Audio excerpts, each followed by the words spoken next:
countless sleepless nights. It's been countless nights since I've begun this investigation, and it's drawn me to my wit's end. But I think I've finally come to my conclusion. Monster Girls. A special type of Kijinko where the anthropomorphic character is a mix between a creature, both real and fictional, and a human. At least, that's the most common definition. But in a way it feels too loose. It doesn't give a clear explanation as to what qualifies as a monster girl. To be fair, it's hard to give a clear explanation through just using words. To truly understand the world of monster girls, we need visuals. But that would require somebody to put multiple hours of research into a topic as silly as monster girls. And no one would be crazy to do that, right? Hi there, it's me. I'm the one who's crazy enough to do it. You see, ever since this question was posed to me at 2 AM in a Discord call, I have spent multiple weeks pouring my blood, sweat, and various other body fluids into not only designing a system that'll indicate what truly counts as a monster girl, but also a way to categorize said monster girls, and subsequently, your own level of degeneracy. Ladies and gentlemen, I'd like to introduce you to the POG graph. The POG graph, or percentile of girl graph, will be our system of measurement for determining what truly can be considered a monster girl, with the most normal girls at the bottom, and the truly monstrous at the top. Following that same trend, the higher your personal waifus fall into the tier list, the more of an absolute degenerate you are. But who am I kidding? If you clicked on this video, you probably already have one that's high in this tier list. You absolutely disgusting pieces of shit. However, we can't exactly just jump into the thick of monster girls just yet. We must first set a baseline, a 0 point, if you will, which of course is going to be our purple category. The standard girl. She might have powers, but overall there's really no inhuman elements about her. Truly, the only monstrous thing about this type of girl is what could possibly lie on the inside. Moving up into our blue tier, we have an entire category dedicated to those with abnormal traits. From here on out, I'll be showing what I think is a perfect representation of the types of girls who fall into the category. They might not be the top of the tier, but they overall recognize a good middle ground for the category. So, our blue category is spearheaded by everyone's favorite bunny-eared muscle waifu Mirko. You see, this tier encapsulates all those who are still practically human, but have some weird traits about them, such as animal ears, tails, horns, etc. It's near the top of this tier that we see girls whose traits begin to affect their personality, such as a cat girl purring. Some other examples for this tier would be Yamato, Hako Spales, most kinds of cat girls, and at the very top of this tier is Tsuyu Asui. Tsuyu herself was really hard to place, as she does indeed feel a tier above the rest of this class. However, for the sake of keeping things marginally organized, I decided to place her here just to demonstrate how far this category can reach.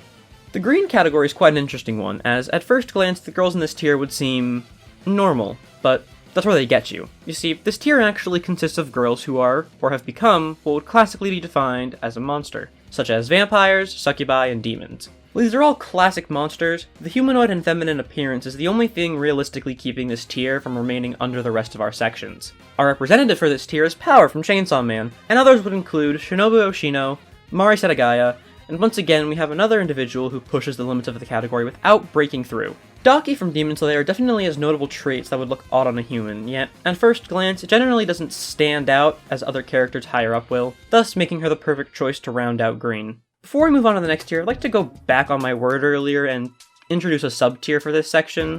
While making this list, I ended up coming across a problem child, Mina Ishido. Mina didn't fit into the green or blue categories, but she was too specific of a case to make her own tier. So, after deliberating on this topic for quite some time, I determined that she ended up fitting into green, but for the exact opposite reasons.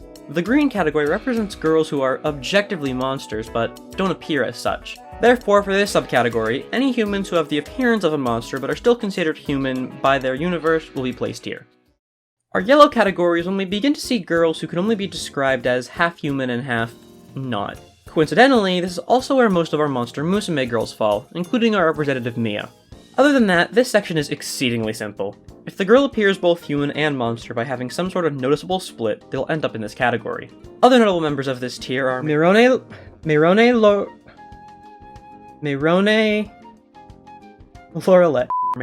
Lorelei, and Centauria Shianis, also from Monster Musume, and Maidri from Ishizoku Reviewers. Heading into our orange categories where we see what is possibly our biggest jump in this list. As we go from what most would consider a 50-50 monster to human split, our fifth tier is, and to be honest, it's just anthropomorphic creatures. Everything from furries to slime girls, such as Super Monster Musume, will get placed into this tier. There's really not much else to say here, but for other girls we have Elsa, Kareji Ali, and Juniper Actius. Before we reach our final tier, I'd also like to bring up girls who can transform, such as Corin and Annie Leonhardt. Due to their varied nature and the ability to shift between tiers, I had trouble figuring out where they would place as monster girls.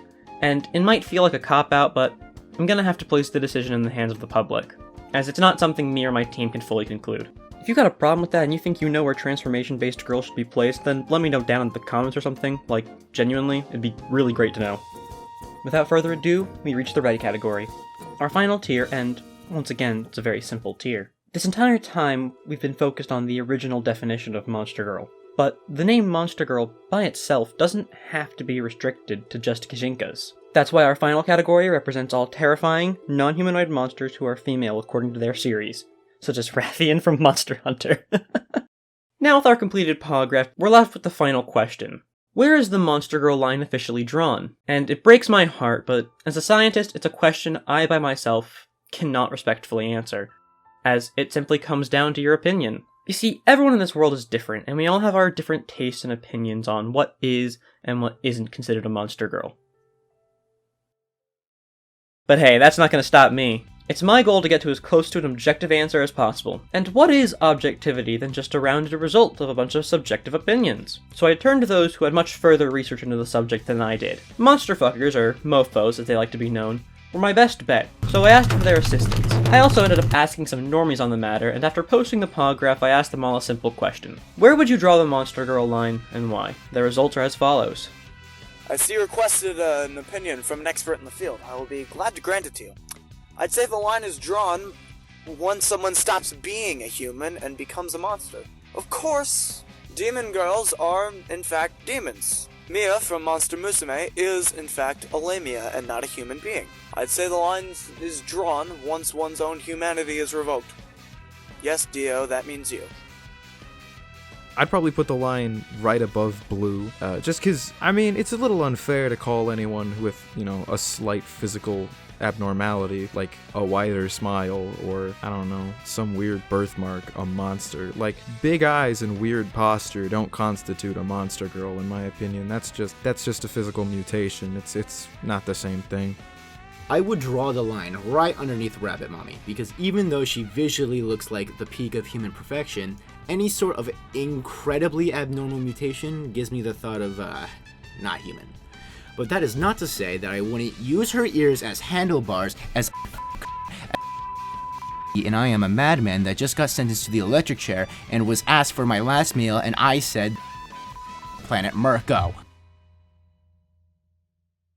With the results tallied, all that's left to do is some simple math by assigning numerical values to each tier, and by adding the results and dividing by the number of participants we can find our average score, and finally solve, by majority opinion, what is considered a monster girl. So without further ado, ladies and gentlemen, I present to you the line that separates the freaks from the naturals, the odd from the normal, the monster girls from the regular girls, our official monster girl line.